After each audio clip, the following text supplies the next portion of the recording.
Buckle your seatbelt. It's time for another episode of the Prepper Recon Podcast. Whether your plan is to bug out or bug in, CampingSurvival.com has all of your preparedness needs, including fish antibiotics, long-term storage food, water filters, bug-out bags, and first aid kits. Use coupon code PrepperRecon for 5% off your entire order at CampingSurvival.com. Our individual first aid kits are now on sale. They're MOLLE-compatible pouches in Coyote, ACU, OD, or Black. They're equipped with an Israeli battle dressing, quick clot, TK4 tourniquet, suture kit, and lots of extras. It's perfect for your car, bug-out bag, or home first aid kit. Go to the PrepperRecon.com homepage and click on the IFAC store tab at the top of the page. They're on sale for $89, and that includes shipping. This kit could save your life.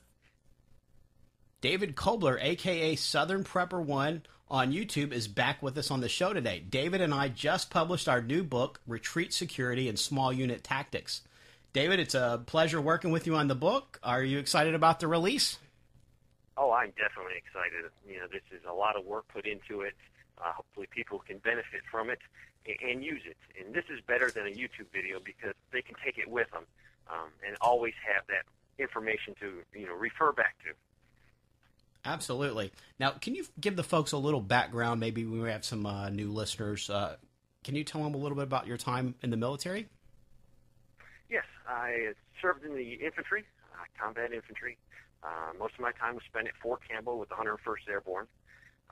Really, that was the best time of my life. I thoroughly enjoyed doing what I did. I deployed a few times. I had a very supportive wife, and that makes it very easy to do what you love when you have a wife that's right behind you, pushing you to succeed in your career. So I have to thank her for sure. But a lot of training in the infantry side. So I saw things that might one day help me in this country. I learned a lot of things, and I stayed in great shape. So I miss it every day. I think about it. Some days I'm glad I'm out, but there's other days I wish I was back in. And you transferred a lot of that experience over to the field of preparedness. Can you tell us a little bit about how long you've been doing the Southern Prepper 1 YouTube channel and maybe a little bit about your time with Doomsday Preppers? Yes, I've been doing the YouTube for a little over 3 years. Thoroughly enjoyed it. I'm not really big in technology, so it was a little bit of a struggle to get going, but now I thoroughly enjoy making videos. I did help with the Doomsday Preppers. I was the expert on Season 1 and 2. It was a learning experience. It didn't always go the way I wanted to. I'm always trying to teach, and Doomsday Prepper is entertainment. So sometimes we butted heads on things, but overall, I think it woke up a lot of people. I got a lot of feedback from people that were never preppers, saw the show, and said, you know what, I think I need to prepare. They might not be preparing on the level as some of the people on Doomsday Preppers, but they have started preparing. And that's my goal, get people more prepared for whatever they have in life that comes up. Sure, whether it's a fiction book or a entertainment show on TV, whatever it takes to wake people up, that's a good thing, and it's a good tool. And sometimes it's just something good to start the conversation. Hey, did you see that show? Yeah, well, those people might be, a little extreme, but, it's a real threat, and there's certainly a lot of people out there that are doing it that maybe aren't on the show that have a very level-headed approach about it. Definitely. Even the government says to prepare. 2 weeks supply of food is what they say. So, if the government says it's a prudent thing to do because storms can come up. You can lose power for a week at any time, especially in the South in the evenings and afternoons when we have thunderstorms. We can lose power for a day. So it's always nice to be prepared. And you earn so many brownie points with the wife when you can turn that generator on and her life goes on as normal. Absolutely. Now, in the book, we cover a lot of the things that somebody might learn in basic training. But for those of us who have never served in the military, this is really useful information, especially if we ever have to defend our homes from marauders. Would you agree? Definitely.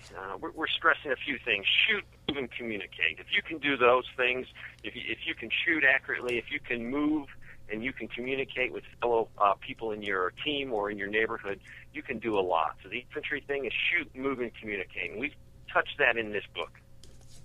And one of the things we cover in the book is security operations. Can you tell the folks what the goal of security operations are? Yeah, the security operations are, you just want to provide early and accurate warning of someone in your area. A lot of the things I learned was military. So we have to take that and change it a little bit for if you're trying to set up a militia or if you're trying to set up security at your retreat. So there's a lot of things we can take from the military, and there's a lot of things we have to change because we don't have the support structure of the military. We don't have the air support, the helicopters, the logistical support. But there's still a lot of gems out there that we can use to protect ourselves in a crisis situation. Now, can you briefly describe the 5 major functions of security operations? Yeah, there are 5 major. The first one would be screen, guard, cover, area security, and local security. These sometimes are a little bit boring, but when you get the concept of them, it really helps in setting up some type of security. It's just not having people watching your fence. It takes a lot more if you want to be successful. All right, so what do we need to do for screen? Okay, screen is the basic one, and basically what you're thinking of. Let's say we have a group of people, or we have a main body of security people trying to protect a retreat, trying to protect your subdivision from a threat. Or if you're in a militia unit, you want to do something. So a screen, basically, you're going to have people of your area, and basically what they're going to do is try to observe and find out where the enemy is.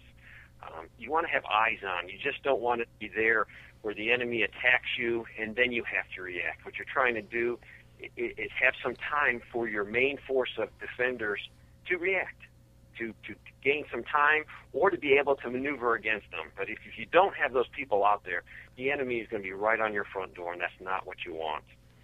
And having that buffer in there from the screen gives the commander of the position a little time to develop a defensive plan. You want reaction time. You want to be able to maneuver against the bad guys or the enemy. And by having those people out there, that's what you're doing. And you also want to know what the enemy is doing. If you determine where the main enemy is going to attack you by they're moving through an area and you can see that, you can then make a good plan and get it implemented in time. And what about the guard function? What's entailed in that? The guard function is a little bit more security related. You have more resources put into that. Every time you put more resources into protecting your main body of people, it takes assets away from that maneuvering element. So you will have more people out there. You'll have a little bit more combat power to stop the enemy. You're not going to have enough to stop a main assault. You're not trying to do that. You're trying to get eyes on the bad guy, and you're trying to figure out what they're doing. So basically, you're trying to stop, say the bad guys send a recon element against your subdivision. Basically, what you want to be able to do is stop that recon element, because it could be a 2 or 3 man unit. Now, if the bad guys send their full force against you, that function of the guard is you're not trying to stop them. You're trying to gather intel, get it back to whoever's commanding your defense.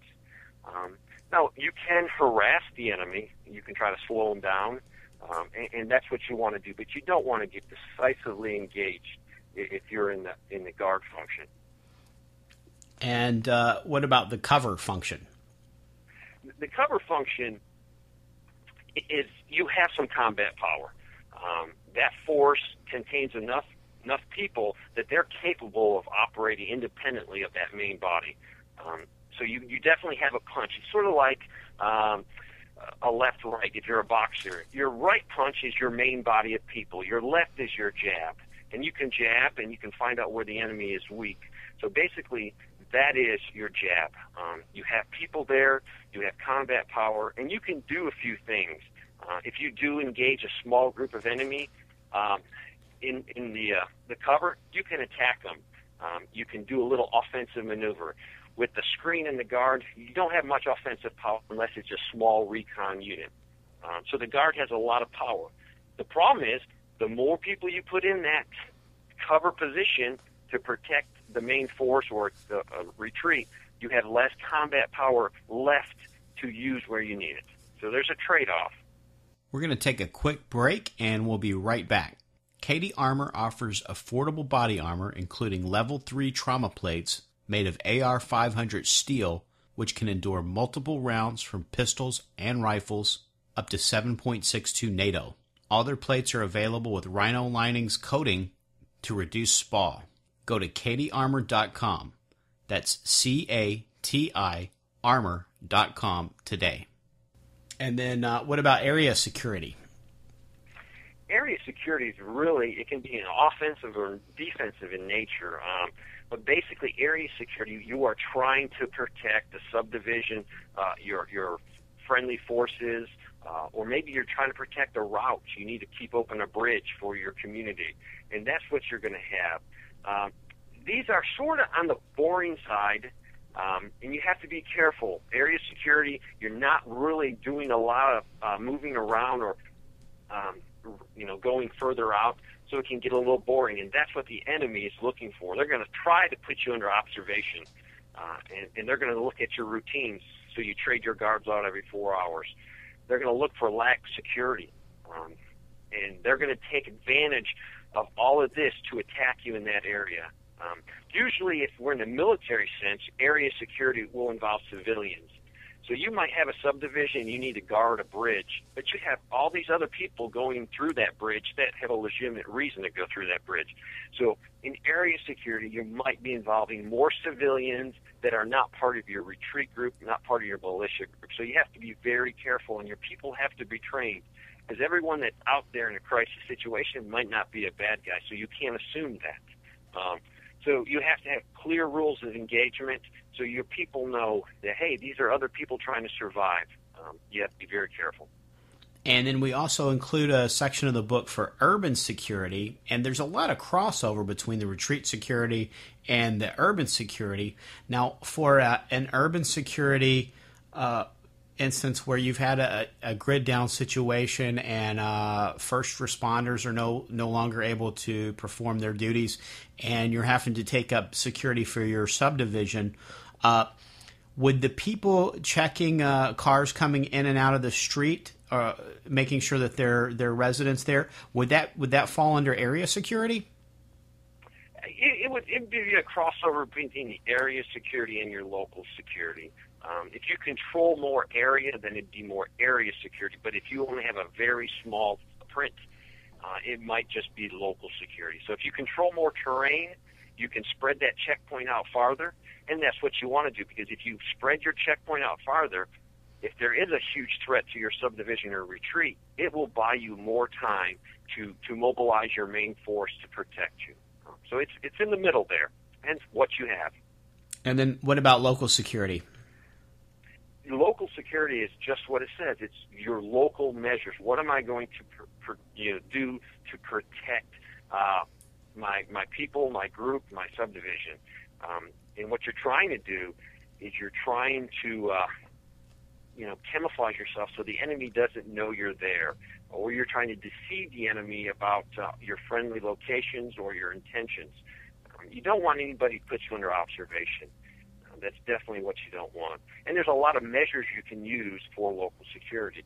There's some very active one, and that would be setting up an observation point or LPOP, a listening point or observation point, so you can see people coming into your area. You can also send out patrols. If you can find that enemy or that threat farther away, it gives you more time to react. There's also things you can do on local security. Is, let's say there's a threat against your subdivision or retreat. That would, common sense would say, hey, instead of having 1 out of every 4 able-bodied guys guarding the facility, let's raise it up to 2 out of every 4, so 50%. So that's something that whoever's in charge of your security can do.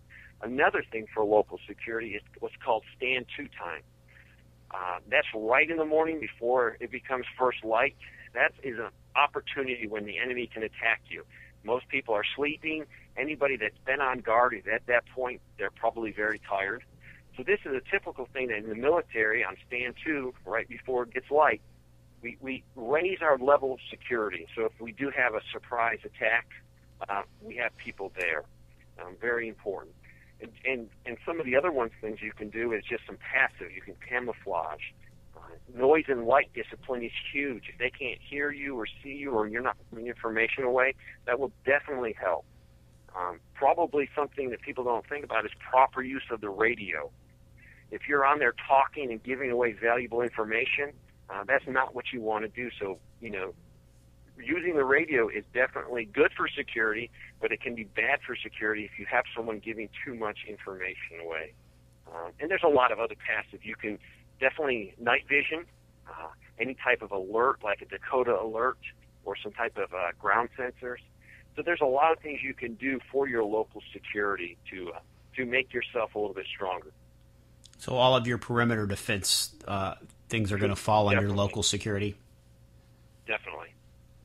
And we also get really deep into detail of what gear you need and even where people can find it, because a lot of times it doesn't help to know what you need if you don't know where to get it. That's true. You have to know where to get gear. I know you have a great IFAX kit that really does everything you're going to need, but there's a lot of times that you're going to need gear, and that gear is going to be important. Don't buy that gear and not use it. You need to use that gear. I meet so many people that in their first days when they train with me, they change the gear around 10 times in that day just to get it right, and then they get it right, and they're so much more efficient. So get the right gear and practice with your gear. And that's a lot easier to do when you don't have the stress of a collapse and actually being in the situation of needing to use it. It's a lot easier to do during those practice sessions and a lot less stressful. Definitely. And so to take stress off of the actual event when game day comes. Definitely.